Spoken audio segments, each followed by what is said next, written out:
Brand new this morning, just moments ago, the Harris campaign released a new ad arguing that Project 2025 is the blueprint for a second Trump presidency.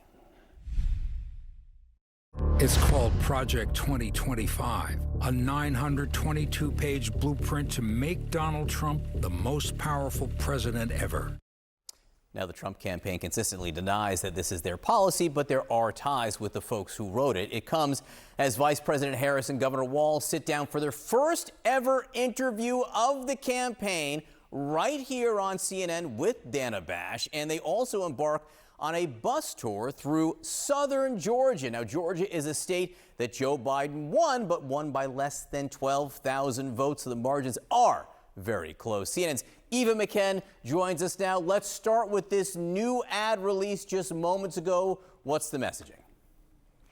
You know, John, this has to be one of the most effective lines of attack, because even as the former president tries to distance himself from Project 2025, when I'm out on the campaign trail, I hear from Democratic voters unprompted, so without me even mentioning it, time and time again, how afraid they are of the implications of this. So it makes total political sense for them to hit this hard. In this ad, they warn that a Trump White House that would overhaul the Department of Justice.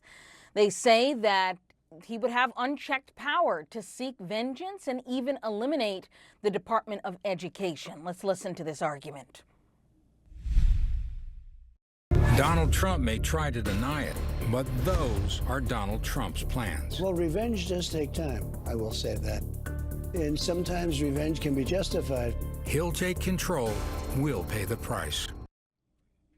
So you hear in the messaging there, John, that they're leaning into this notion that he is hell-bent on revenge, which bolsters this contrast that they're trying to portray between a candidate principally concerned with the past versus one who they argue is looking towards the future.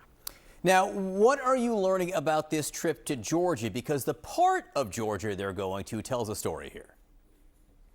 It does. They think that they can appeal to rural voters. They don't have to win some of these rural counties outright, but playing in them could make a difference. They've got 24 field offices across Georgia, 7 of which are in the southern part of the state.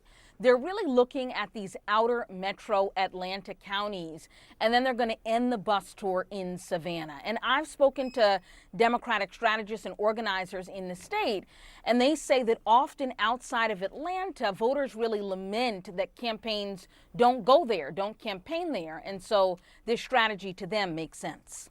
On Project 2025, we did just play some of that ad that was just released a few minutes ago, and I know is airing in Georgia and other key battleground states. Why is Project 2025 so important in terms of the Harris campaign's messaging when Donald Trump and his campaign work so hard to disavow their connections with it?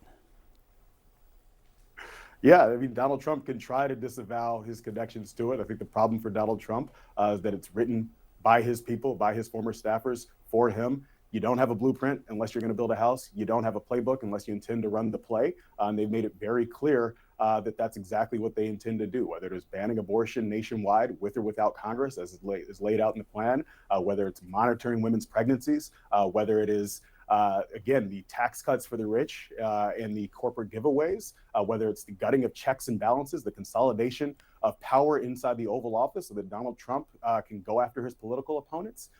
The threat that Project 2025 poses to the American people is abundantly clear. And we're going to make sure that as the vice president and the governor are out on the stump communicating their positive vision to the American people between now in the debate on September 10th and through Election Day, we are simultaneously going to make sure that the threat that Donald Trump's Project 2025 agenda poses to the American people is also front and center. All right, Harris Campaign Communications Director Michael Tyler, great to see you. Thanks, Michael. With us now, Democratic strategist Matt Bennett and former Public Policy Director for Mitt Romney, Lonnie Chen. Lonnie, let me just start with you. This is a big interview, first of all, A, because Dan is doing it, and it will be great. But second of all, because we have not heard, really, from Vice President Harris in this forum. What are you looking for, Lonnie?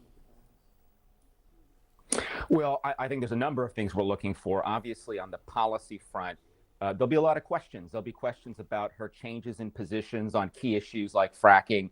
There'll be questions about the policy she has rolled out, for example, her plan on housing and how much of that she actually thinks is feasible. And then we're going to want to know about areas where we have not heard as much substance or detail, areas of policy that I think could be determinative in states like Pennsylvania and Michigan and Wisconsin, and other places where this race is very tight. So I think for all those reasons, this is going to be an incredibly important interview. And just her demeanor, how is she going to react to being pressed by Dana on these issues? I think these are all things that we should be looking for. Matt, how much will these answers matter? Well, obviously, if she makes a big mistake, it'll matter a lot. I think if she answers it well and kind of puts some of these questions to rest, I think it won't have a huge impact on the campaign.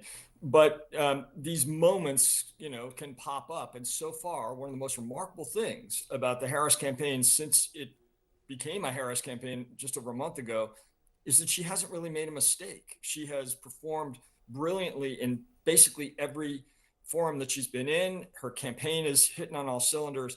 And so there is risk here, and everybody understands that, but it's also part of the process, and you have to do it. And I think they were smart to go to CNN and do a hard news interview with both candidates. And Matt, what about the debate? And I'm not focused so much on the gamesmanship, muted microphone or not muted microphone, because that will get settled one way or the other. But when they take the debate stage together, what are the stakes there? Again, for the most part, people don't remember that much about debates when they go to vote unless there's a huge mistake or a huge blow landed. I mean, people can remember the big lines from past debates from decades ago, and they can remember how Nixon looked, 60 years ago. So there is some risk and there is some possibility of reward in the debate. But I think what you're going to see here is that this is Harris's strong suit. She is a prosecutor. She stands up in court and, prosecutes the case against bad guys, and she's up against a felon. I think this is going to play to her strength.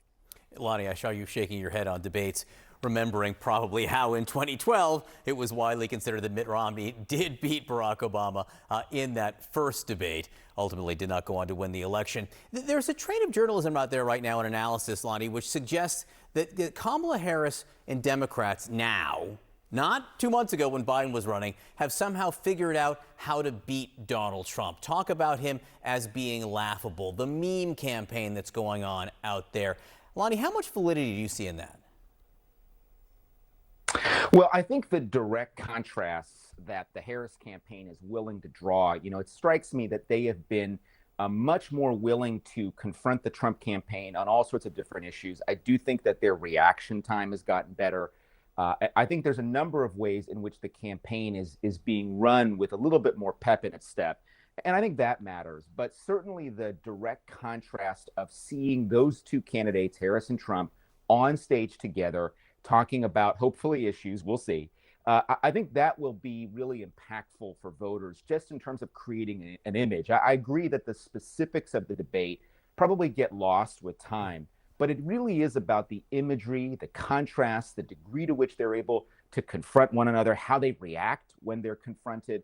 These are the sorts of things that I think do stick and they do matter. And that's why I think this debate is going to be very widely watched. It's interesting now that I have both of you here, a Romney Republican and a Democrat who's worked for years to pull the party a little bit more toward the middle. Lonnie, Harris and Walz are taking a bus tour through red counties in Georgia today. A lot of the rhetoric from the convention, there was plenty of red meat for the progressives there, but a lot of outreach to the middle, a lot of talk about tone and neighborliness. So, Lonnie, how much of an impact does that have with maybe some more moderate Republicans that you talk to?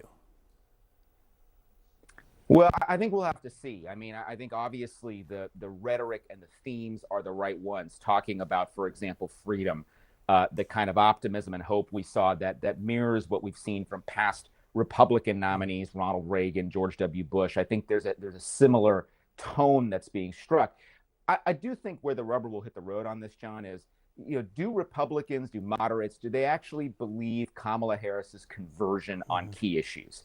Do they actually believe that she is going to be moderate on issues of energy exploration? Do they actually believe she's going to cut taxes for the middle class? That's really where I think voters are going to have to make a decision. The outreach makes sense. There's no question from a demographic perspective it makes sense.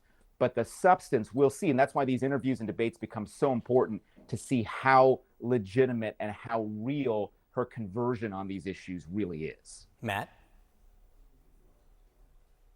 Yeah, I pretty much agree with that. And look, I think it's important to emphasize that she has spent 3.5 years as vice president, traveling the country, traveling the world, talking to Americans, and learning a lot about what works and doesn't work legislatively. So I think that her kind of evolution policy-wise makes perfect sense. You know, she hasn't changed her principles at all. If you look at J.D. Vance, he's changed a whole bunch of his principles.